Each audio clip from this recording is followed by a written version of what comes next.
భార్యాభర్తలుగా ఉన్నప్పుడు మీ భర్తను ఇతరుల ముందు చులకనగా మాట్లాడకండి. First point. నీ భర్తను బయట వాళ్ళ ముందు, నీ లోపల 100 గొడవలు ఉన్నాయి, లోపల నువ్వు నెత్తి మీద గుద్దేసినా పర్వాలా, అంటే గొడవ ఉంది, కానీ బయటకు వచ్చినప్పుడు మా ఆయనండి సూపర్ అండి అనాలి తప్ప ఈడ పనికిమాలోడండి అనకూడదు. అంటే ఏంటి? లోపల 4 గోడల మధ్య మీ ప్రేమను కనబరుచుకోండి, మీ సరసాన్ని కనబరుచుకోండి, మీ సరదా కనబరుచుకోండి, ఏదైనా కానీ బయటకు వచ్చినప్పుడు పరాయి వ్యక్తుల ముందు, పరాయి స్త్రీల ముందు, పరాయి పురుషుల ముందు, వేరే కుటుంబాల ముందు నీ భర్తను చులకన చేసి మాట్లాడడానికి వీలు లేదు. చాలామందికి ఈ సెన్స్ అర్థం కాదండి. మా ఆయన చేయడండి, ఇది చేయడండి, ఇలాంటోడండి, అలాంటోడండి ఆ చెప్పేసరికి ఈయన ఇంకొక అమ్మాయి పొగుడుద్ది. మీ ఆవిడ తెలియట్లేదని మీ విలువ నాకు దొరుకుంటేనా అంటది. వీడు కనెక్ట్ అయిపోతాడు. అక్కడ నోకియా కనెక్టింగ్ ది పీపుల్, వీడు కనెక్ట్ అయిపోతాడు. ఇంకా నిజమే చెప్తున్నా, వీడు కనెక్ట్ అయిపోతాడు. ఇప్పుడు కనెక్ట్ అయ్యేసరికి మళ్ళీ అంటే అయ్యో మా ఆయన కొరకు ప్రార్థన చేయండి, వేరే అమ్మాయి వాళ్ళలో పడిపోడు, నువ్వు ఏ రోజైనా పొగిడేడితే అక్కడ కనెక్ట్ అవ్వకుండా ఉంది. నువ్వు కనెక్ట్ అవ్వాలా? అక్కడ కనెక్ట్ అయిందా? ప్రాబ్లం ఎక్కడ ఉంది ఇప్పుడు?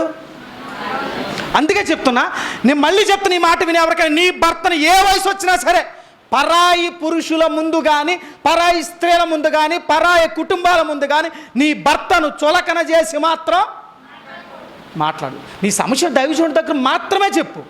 పరాయి వ్యక్తుల దగ్గర పొరపాటును కూడా అట్ ద సేమ్ టైం భర్తగా కూడా నీ భార్యని ఇతరుల ముందు ఏం చేయకూడదండి? మాట్లాడకూడదు. భార్య భర్తలు అన్నాక సమస్యలు ఉంటాయి, కానీ నువ్వు చులకన చేయడం వల్ల ఆమె కోపం వస్తారాదా?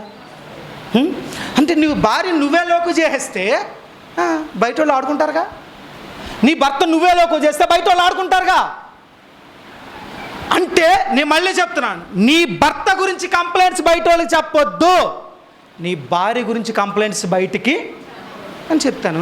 అలనాడు మనం గండ్రోలైన స్త్రీ గురించి మాట్లాడుకున్నాం కదా, ఈమె డైరెక్ట్గా సమస్య ఎవరి దగ్గర చెప్పుకుంది? గేహజీకి చెప్పిందా?